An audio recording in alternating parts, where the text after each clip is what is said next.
At syempre guys, nandito na rin naman tayo sa Tarlac. Ba't di pa natin puntahan ang sikat na monasteryo? So dito guys, susubukan natin kumain ng pares at ng mami.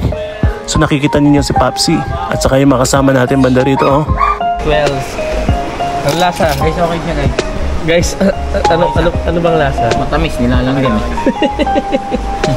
First bite, thank you. Thank you ate. Ano sausawan nito ate? Suka? Tingnan kung ano mo ate.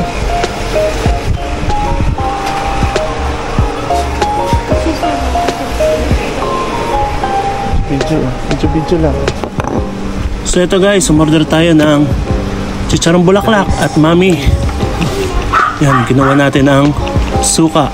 Pero FYI guys, patis po pala yan na ilagay ko. Saan gusto mo? Sito. Sriracha.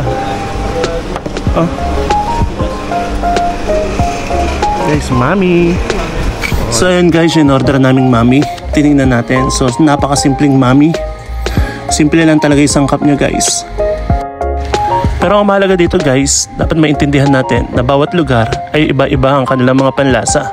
Maaring hindi swak sa panlasa mo, maaring namang mas masarap pa sa nakagisnan mong panlasa. Pero mahalaga dito ay nasubukan natin kumain sa Monasterio de Tarlac. At nakita natin, isa sa mga binayaran natin dito ay ang kanilang ambience.